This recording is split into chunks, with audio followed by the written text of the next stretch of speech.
ny mofinaina isan'andro atolotry ny mpitandrina rakotina valina maoly.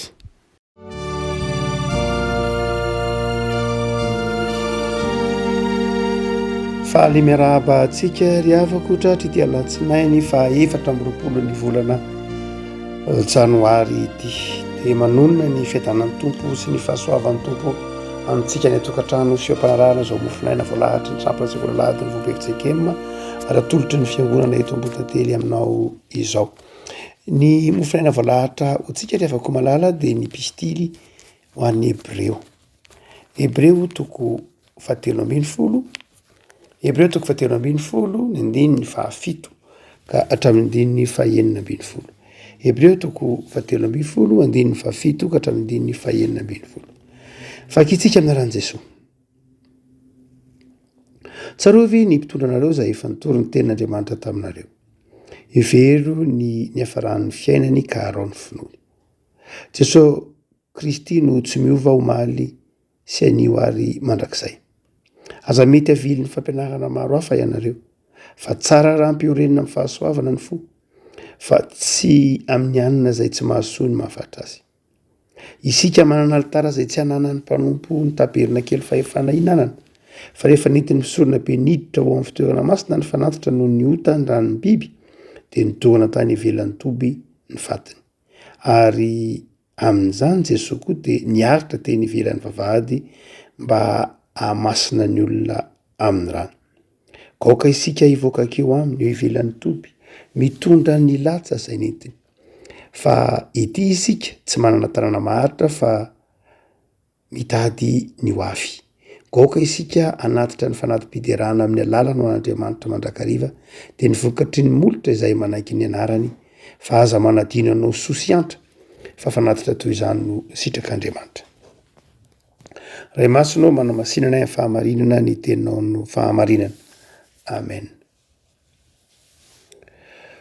Ny pistilany Hebreo rehefa malala izay zara mofinaina ao antsika dia araky ny fandraisantsika tamin'ny mofinaina tany aloha dia tsy fantatra nina noratra azy. Tsy zava-dehibe matoa tsy noraiketin'ny mpanoratra ny anarany, dia tsy zava-dehibe zany ny fahafantarana ny anarany, fa ny afatra netiny izay mafonja dia mafonja ho an'ny jiosy ny ova kristiana. Betsaka no miteny manao hoe Barnabasy nanao azy, Apolosy nanao azy, fa ny azo antoka dia olona akaiky an'i Paoly izy, tsy Paoly akory nanao ny epistily ho an'ny Hebreo, fantatra zany ny fomba fanoratra dia tsy fomba fanoratry Paoly mihitsy, fa mpianatry Paoly kosa, ary isan'ny mpanompon'Andriamanitra marantsaina na afe tsara ny fiavahana jiosy no nanoratra ity epistily ity. Ny toko 17 izay mamarana ilay epistily manontolo ry havako, dia lalina dia lalina no heviny, afatrafatra na fanamafisan-javatra izay efa nilazaina tany aloha. Tahaka ny mazanantsika mantsy rehefa manoratra taratasy tsika dia matetika ny farany no misy afatra farany izay tiana hotsaroana, izay mavesa-danja, izay tiana hamafisina no resahana any amin'ny any amin'ny faraparany amin'ny taratasy. Ary amaky ny epistily ny Hebreo anao dia misy andininy maromaro izay fitandrisana ireo zavatra efa nalazaina tany aloha, fanamafisina ireo zavatra efa tany aloha no hitantsika ny toko 17 ity, na zavatra koa izay hitantsika hoe afatra tiana hotsaroana mandrakariva. Ka raha mamaky toko 17 ity ary isika dia karazan-drazany tsy mifampitohy mihitsy ilay hevitra, tsy mifampitohy ilay fehezanteny, fa dia samy manana ny fahaleovantenany, ny toko 17, ny toko 19, ny toko 19, zafady ny andininy 17, ny andininy 19, ny andininy 19, ny andininy 20, ny andininy 21, dia andiny tsotra masina toy ny samy manana ny fahaleovantenany. Ary dia tsapa fa na dia samy manana ny fahaleovantenany kosa aza nefa ireo andiny tsotra masina ireo, satria toy ny milaza hevitra samy hafa mihitsy, dia miivo kosa ao amin'i Jesosy Kristy tompo. Miorona ao amin'i Jesosy Kristy tompo lay mpisorona be. Ka andeha tena mampahay anao rehefa ko malala ny andininy 17. Andininy 17 aoka isika ivoaka akeo aminy eo ivelan'ny toby mitondra ny latsa zay netiny. Fitaomana antsika de isika ivoaka ny toby akeo aminy mitondra ny latsa zay netiny. La isary afaka malala de hitatsika ao amin'ny fangiry firian Jesoa tamin'ny fotoana nanombonan Jesoa tamin'ny hazo fijaliana dia tany ivelan'ny toby izy na tany ivelan'ny vavahady izy no nombona tamin'ny hazo fijaliana. Io dia ambaran'ny epistilo any Hebreo fa manazava ny Exodosy 7:20 hoe misy fanatitra zay ataon'ny mpisorona dia alaina le vatotromba-lahy dia novonoina ny ranona janona tao amin'ny tabernakely ny raty amin'ny ao anatin'ny efitra masina ary dia ny nofony kosa de dorana anivelan'ny vavahady anivelan'ny toby. De tahak'izay koa Jesoa ny epistolany Hebreo, izy ilay vatotromba-lahy no tandindony Jesosy Kristy tompo ka rehefa nombona tamin'ny hazo fijaliana Jesoa dia tany ivelan'ny tanàna, tany ivelan'ny manda, tany Golgota, tany ivelan'ny manda ary tany no nombona tamin'ny hazo fijaliana. Ny jiosy mantsy dia tsy mandatsa-dra na mitora-bato na mitondra manao fanameloanao faty ao anatin'ny tanàna no anatin'ny manda fa tsy maintsy ivelan'ny manda, ivelan'ny toby. De hoy ny mpanoratra ny epistolany Hebreo, aoka isika akeo amin'iny Jesoa iny, akeo amin'iny Jesoa zay teo ivelan'ny vavahady iny mba mitondra ny latsa zay netiny. Ary izay itsika mitondra ny latsa zay netiny zay no mahatonga atsika mandray lay fahamasinana. Mifamatotra any amin'izany Jesoa de niaritra teny ivelan'ny vavahady mba hamasina ny olona amin'ny rano. Mifamatotra zany ilay fahamasinana sy ilay fivoahantsika eo amin'ny toby. Mifamatotra lay fahamasinatsika. Lay Jesosy Kristy tompony entina teny ivelan'ny toby no miantoka ny fahamasinatsika. Lay Jesosy Kristy tompo nombona atao amin'ny hazo fijaliana zany no miantoka ny fahamasinatsika. Ary isika kosa mitondra izany latsa izany eo aminy. Mitondra izany fangiry firiany zany, mandray izany fangiry firiany zany satria zay koa ny lalan'ny fahamasinatsika. Revako mazava tsara zany raha ohatra ka mamaky tsara ny zotra masina isika. Ny fomba zany na ny dingana maro samihafa zay nalovan'i Jesoa de fantatsika nandritry ny herinandro masina. Nanomboka tamin'ny fanasany Jesoa ny tongotry ny mpianatra io, ny nanorenan'i Jesoa ny sakramentany fanasany tompo io, namakivaky ny fisamborona tao Getsemane, ny fitsarana azy tao anatria amin'ny sorona be, ny fitsarana azy teo anatrian'ny Pilato sy ny sisa rehetra. Ary ny fanameloana azy ho faty. De hoy ny epistolany Hebreo, mivoa ao ivelan'ny toby. Jesoa ao ivelan'ny toby ny epistolany Hebreo miantoka ny fahamasinatsika. Tsy de tena hoe noentin'ny epistolany Hebreo ahatsiaro lay Jesoa tao Getsemane tsika. Tsy noentin'ny epistolany Hebreo ahatsiaro ny fitsarana noentin'i Jesoa tao natao tamin'ny Pilato na tamin'ny sorona be. Tsy noentin'ny epistolany Hebreo ahatsiaro ny fanorenana ny sakramenta fanasan'ny tompo isika mba hamasina atsika, fa noentiny ahatsiaro lay rahalatsaka lay Jesosy Kristy tompo nombona tamin'ny hazo fijaliana. Tsy lay fangiry firian'ny fikapohana, tsy lay fangiry firian'ny fitsaranan'i Jesoa, fa lay fangiry firian'ny hazo fijaliana tao ivelan'ny tanàna no miantoka ny fahamasinatsika. Hoy ny epistily ho an'ny Hebreo. Riavako raha toa atsika ka manakatra sy mivaofo zany, mandala ny hoe akeo anatikeo ivelan'ny toby mitondra ny latsa. Mba handraisantsika ny fahamasinana, handraisantsika fahamasinam-piaina misy kokoa. Raha toa ka mijery tsika afaka malala lay andininy de nidikany voalohany indrindra de fitaomana atsika hiala am'lay toerana misy tsika ndao hivoaka eny ivelany toby. Ny dikan'izany dia lay Jesosy Kristy tompo zay mpamonjy atsika dia mitaona atsika hiala amina fahazarana, hiala amina mety confort ho aza ny fahotana. Io moa teneny ery ambony ery manao hoe aza de varina amin'ny hanina zay tsy mahasoa ny mahavatra azy. Ary hitantsika amin'ny toritenin'ny Jesosy amin'ny Jaona toko 1 manao hoe aza mitady ny hanina izay aza miasa mba azo ny hanina zay mandalo ihany. Teniny epistoleny Hebreo tsy mahafa-po zay mahavatra azy fa miasa ny mitadiava ny hanina, miasa mba ny asan'Andriamanitra mba azahoanao zany hanina feno zany de Jesosy Kristy tompo. Ry havako eto zany de zao mitaona atsika ny epistolany Hebreo hiala amin'ilay toerana zay heveritsika ho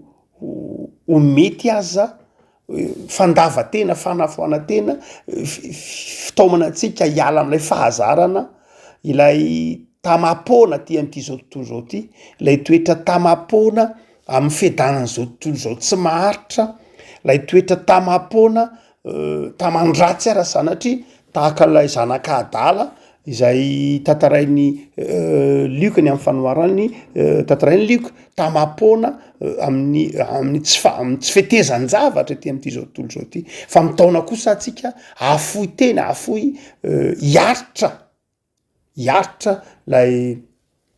ataotsika hoe lay atsiaro lay fangirifirin'ny tompo ka manakiara-miaritra aminy mba ho amin'ny fahamasinana. Re afako mifamatotra ho tsika teo ny fiaretana na ny faharetana sy ny fahamasinana. Ny protestanta re afako malala de ataotsika hoe tany am-boalohany protestanta dia fatatsika fa somary nalalaka kokoa satria ny théologie scolastique izay namolavolany taon'ny moyen âge manontolo dia nanome toerana nampifamatotra ny fampijalitena, nampifamatotra ny fampijalitena tamin'ny ataotsika hoe famonjena, nampifamatotra ny fampijalitena tamin'ny famonjena. Zany hoe raha toka mampijaly ny tenanao ianao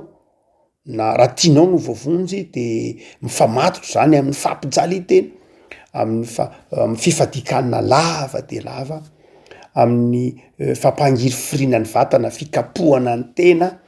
fiaretana tsy de fandavatena ny ataotsika hoe ny andeha tongotra ao anatin'ny ririnina mangiry firy aza, ny fiareta-tory, zany hoe lay noheverina fa noheverin'ny théologie scolastique fa anankiray izay mety ho lalana makany amin'ny famonjena zany fampijaliana ny tena izany. Fa ataotsika hoe rehefa mipotra kosa ny fantsipivavahana zay asa mahagaga an'Andriamanitra dia nanazava fa fahasoavana ny famonjena. Fahasoavana ny famonjena tsy miankina amin'ny fiezahan'ny olona akory. Satria Paoly manao hoe na de atolotra ho an'olona rehetra aza ny fanananao, na de atolotra hodorana sy ataonao dôly azy rehetra ao de tsinitsininy zany raha tsy eo ny fitiavana. Zay zava-dehibe noho ny finoana azy tenen'ny Paoly moa io. Ry havako dia eo zany no natonga lay fantsiana zay nazavany hoe antsy tsy ny fampijalitena ange ny zava-dehibe fa ny finoanao sy ny fandraisanao an' Jesosy tompo sy mpamonjy anao. Dia ny ainany zany nandritra ny taona maro ary anankiray mifototra maha-protestanta mihitsy zay fahafahana zay, zay fahasoavana zay, fahasoavana midika fahafahana. Tsy tereny ianao hikapoka ny tenanao, azonao atao ny mivady anina ho an'ny tenanao, fa tsy ianao no mifeny tenanao, ianao no mamantatra ny tenanao ary mifeny tenanao hoe zao no ataoko. Anao amin'ny fanapahan-kevitro manokana ny fadianina, fanapahan-kevitro manokana ny manolotra zay fonao fanapaha-kevitra ho an'ny tenanao manokana fa ny zava-dehibe de izao ny fanapaha-kevitr'Andriamanitra de zao efa namonjy anao tamin'ny alalan'i Jesosy izy fa miandry fanapaha-kevitra manokana avy aminao kosa Andriamanitra tsy misy fitsipika mazava mihitsy na fitsipika imbonana ka mahatonga aloha hoe zao no ataonao mba ahavoavonjy anao tsotra minohan'i Jesosy tompo de vonjeny anao sy ny ankonanao saingy izay eto antsika hoe latsa-danja somary adiny ny protestante revako malala na ny marimarina kokoa variana tam'izay fahalalahana sy fahasoavana izay protestante ka ndraindray nanadino fa ny fahamasinana mpiainana de mifamatotra amin'ny fandavatena famatotra amin'ny finoana lay fandavatena lay fanafoana tena eto lay fanekena anatona ny azy fijaliany Jesosy Kristy tompo tsy miantoka ny famonjenantsika akory fa miantoka kosa ny fahamasinatsika ary io efa nilazay ny Martin Luther fa ny dingam-piainan'ny olona nge de zao hoe mandray ny famonjena izy aloha ary rehefa aveo mizotra ho amin'ny fiainam-pahamasinana izy tsy ampiny hoe nandray ny famonjena ny olona fa zay nandray ny famonjena nataon'i Jesosy Kristy tompo azy fijaliana de mizotra kosa ho amin'ny lalan'ny fahamasinana ny lalan'ny fahamarinana lalan'ny fitiavana an'Andriamanitra lalan'ny fahatokinana an'Andriamanitra ary de izay lalana izay re afaka malala izay lalana izay io teneny ny epistole ny Hébreu hoe mialay ianao ao amin'ny toerana misy anao io fa tsy hoe nahazo ny famonjena ianao de nomen'Andriamanitra fitahiana vo velany elikao de tahian'Andriamanitra ianao fa izao misy kosa lalany ataontsika hoe fahamasinam-piainana dia ny fanekenao hiala amin'ilay fahazarana avako misy fotoana io teneniny tompo am'izany amin'ny fiainana kristiana mba manany ianao fotoana ry havako malala mahatsiaro ny fangiry firen'ny tompo marina fa itsika protestanta de mitory ny teolojian'ny voninahitr'Andriamanitra ny fandresen'ny Kristy tao amin'ny azy fijaliana ny fitsanganany tamin'ny maty hany ka miezinezina ny fitoritsika ny voninahitr'Andriamanitra ny fandresen'Andriamanitra zay marina tsisy diso mihitsy fa indraindray latsa-danja kosa na ny marimarina kokoa somary tsy tsarotsika lay Jesosy nangiry firy tsarotsika lay Jesosy nandresy ny fahafatesana ho atsika hitatsika ary iainatsika zany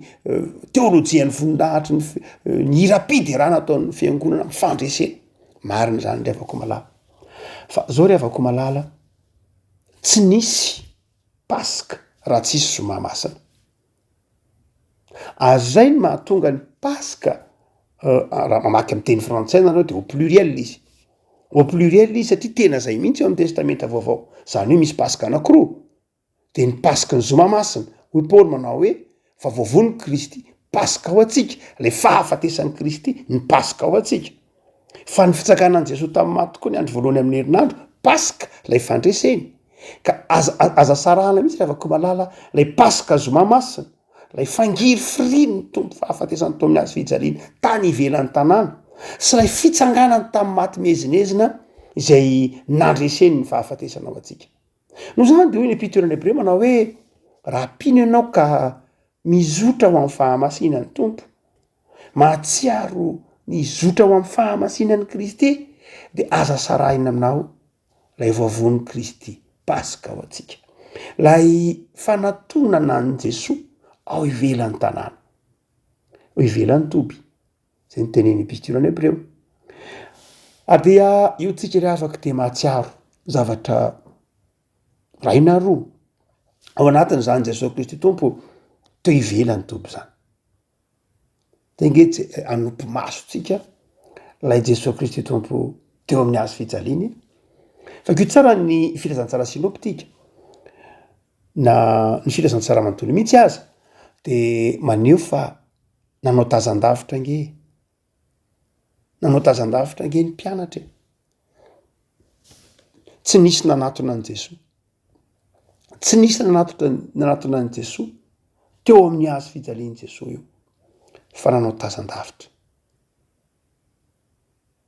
ary dia teo am'izany azy fijalian'ny tompo zany zay indraindray ataotsika tazan-davitra tahaka nataon'ireo mpianatra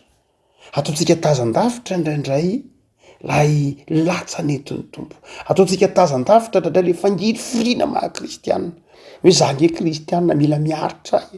mila miaritra nge zany fanompony zany tsy hoe andriamanitry ny fitahina ihany andriamanitra de andriamanitry ny fahasoavana ihany andriamanitra fa andriamanitra koa andriamanitry ny fizantoetra andriamanitry ny fangiry firiana misy zavatsarotra velan'ny tompo holalovanao sedrainao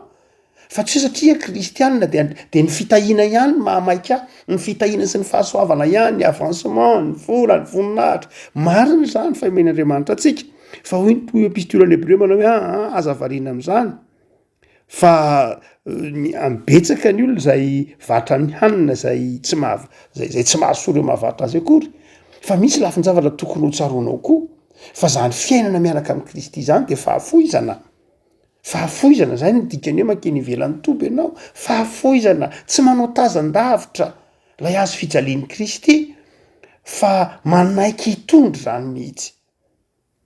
tsy hoe miantoka ny famonjenantsika zany fa tsika efa voavonjy ry havako satria ny amin'ny fijalian'i Jesosy fa zao kosa misy zavatra tsy maintsy aretanao tsy maintsy misy zavatra iretanao am'izany fiainana mankany amin'Andriamanitra zany ny tompo efa nitenana zava manao hoe ety le lalana efa hitanao le lalana voavonjy ianao de mampahafantatra aminao ny tompo fa tsy lalana mikodana akory izy io fa ety izy io misy fahafoizana tsy maintsy tadiavana misy faharetana tsy maintsy takiny zay le lalana maka amin'ny fahamasinana ry havako tsy fiainana baranany tsy fanaovana zay mahafinaritra akory fa hoe ny fiainan'izao tontolo zao zay nge mahatonga ny Jaona ny teminy aza misakaiza amin'izao tontolo zao io nareo fa misakaiza amin'Andriamanitra amin'ny tenin'Andriamanitra fakazara amitsito ho tsoba no zany de tsao rehefa ko malala aza manao tazan-davitra ny azo fijaliana ianao fa mandehana mankaiky eo amin'le azo fijaliana ekeo mihitsy aza ilay fangiry firiana mety ho lalovana na velan'ny tompo ho lalovana manefy ny fahamasinanao zany manefy ny fahamasinantsika ny faneketsika angiry firinono ny finoana handradratsika indraindray ka tsy de mahavatra loatra ary io no mahatonga ny protestanta ho izay indraindray tsy de mahatsiaro lay Andriamanitra be fitahina sy be famindram-po zay marina tokoa fa manadiny kosa ny ara-miaritra amin' Jesosy ary de indraindray tsy ampy fiaraha-miaritra amin' Jesosy lay fiaraha-miaritra tsy hoe fiaraha-miaritra miantoka ny famonjenanao akory tsy zay fa fiaraha-miaritra n'olona iantso zay nitsonanao betsaka indraindray na de ao anatiny ataontsika hoe andraikitra mahadekoninaza tsy mahavatra tsy mamonjy fivoriana tsy manao servisy tsy manisa rakitra na miandraikitra mahampiandro ve indraindray tsy miomana ara-pana tonga de miroso tsy miomana-pana tsy mamonjy fivoriana andraikitra mahasampana ve ka mivory andraikitra mahampandray ve indraindray tsy manao adidy lasa fiainana mandeha ho azy tsy mamonjy akatoko ny fandraisana andraikitra maha kristianina ve indraindray tsy miangona mahafoy ny fiaraha-miangona de tsy gaga sika rehavako malala raha ohatra ka tsy ampy fahamasinana tsy ampy fahamasinana tsy hoe satria tsy nandray ny famonjenana ataon'i Jesosy tsy ampy fahamasinana satria tsy ampy fifantohana amin'ny azo fijalian'i Kristy zay ny mahatonga ny epistolany Hebreo miteny eto manao hoe niaritra tany ivelan'ny vavahady Jesosy mba hamasina atsika amin'ny rano ko andeha isika hoe ivelan'ny vavahady andray le fahamasinana ahoana no andraisana le fahamasinana andeha hiaritra ilay zavatra ny lalovan'i Jesosy koa na hiaritra izay avelan'i Jesosy lalovantsika eo am-pimpanjinana ny azo fijaliana io fa ny faharoa ry havako malalatra amarantsika azy dia hotsika hoe mpianatra tamin'ny fotoan'andro tena nao tazan-davitra azy fa zao ry havako malala ny zavatra faharoa teo ivelan'io YouTube io koa de zao ny olona rehetra de tsy ny rehetra kory ry havako malala no nahita ny fangiry firian'i Jesosy tao amin'ny azo fijaliana io fa nisy vitsivitsy ary eo ny mahatonga ny epistolany Hebreo manao hoe aokenao ho isan'izay vitsivitsy nahita azy ny jentilisa aza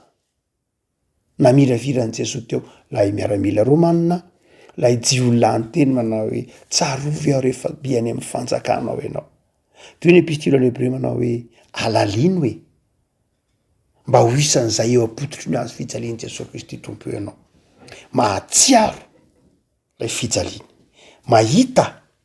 lay rano latsaka, mahita ilay fangiry firiany. Avako malala nda ho aritsika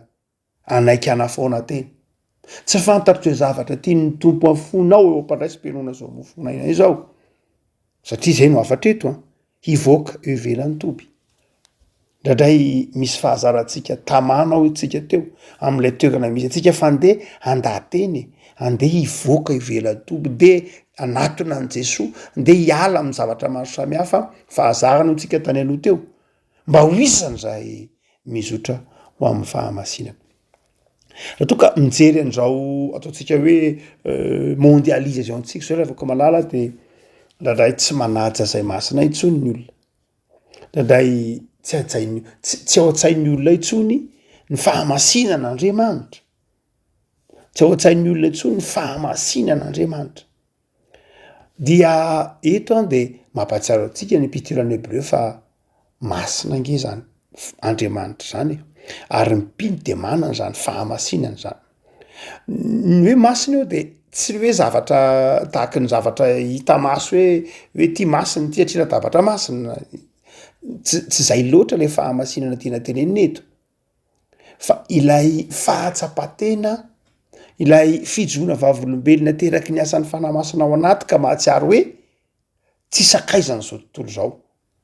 Tsy mitovy am'izao tontolo zao, tsy manava tena akory, fa tsy manaraka ny fanaony zao tontolo zao.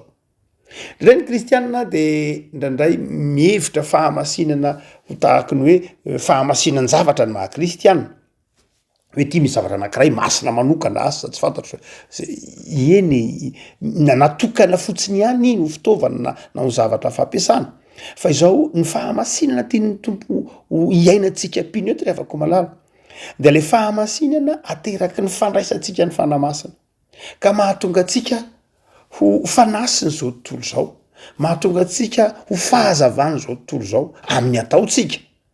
Ny dikany teny hoe mivoaka eny ivelan'ny toby dia milaza koa tsy fatoran'ilay ilay maherinao anao fa mivoaka eny anivon'ny fiarahamonina ianao. Zany hoe tsy ao anatin'ny rindrina efatry ny fiangonana ihany no ahitana mahampino ahy.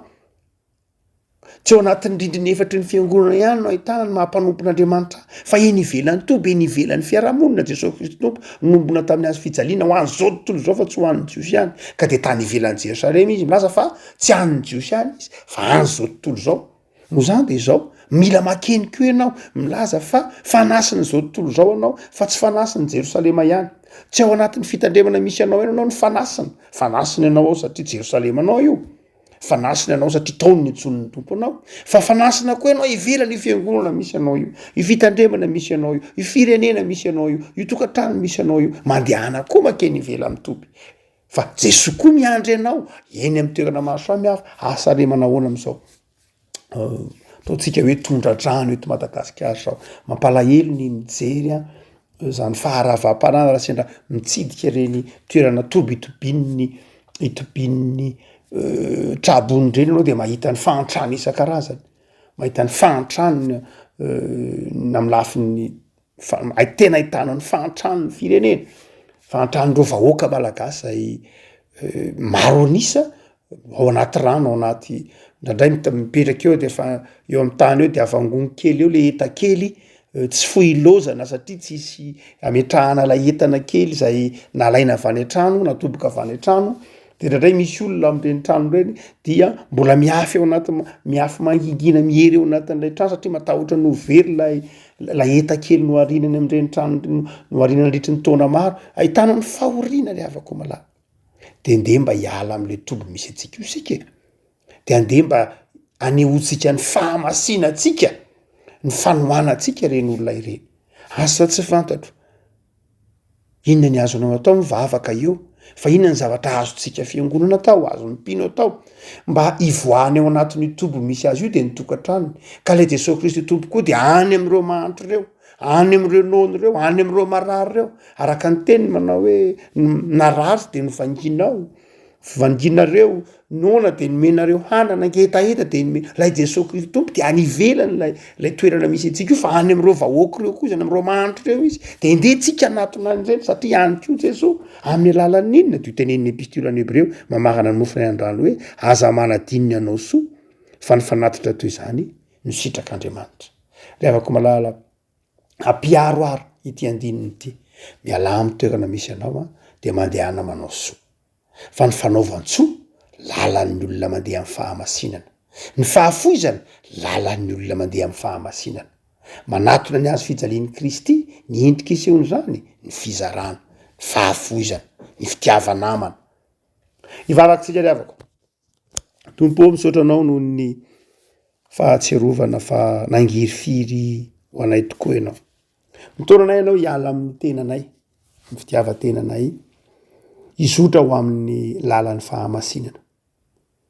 de ny fahafoizana ny fandavatena ny tsy fisakaizana am'izao tontolo zao lalan'zay efa nampanatenainao fa milala marina hizoranay amin'ny fahatsarana mandrakariva aminao Andriamanitra tompo vavaka aminao zahay azavelanao ho tamana am'ty tany fandalovany ity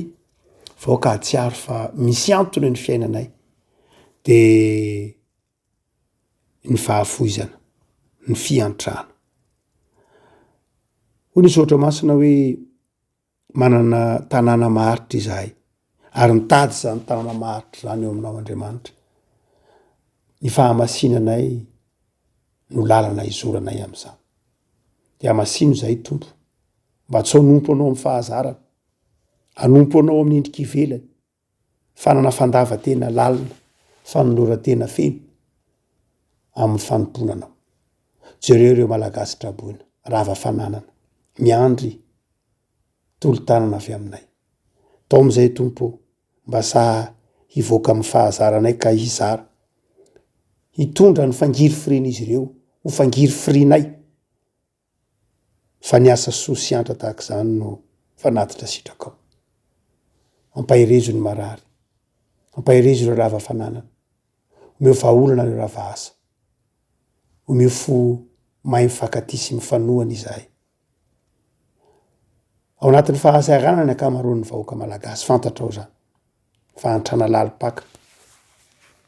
ny rafim-piarahamonina mitrango eto ambonin'ny tany miangatra ka miampahantra anay mandrakarify tompo meteza hiasa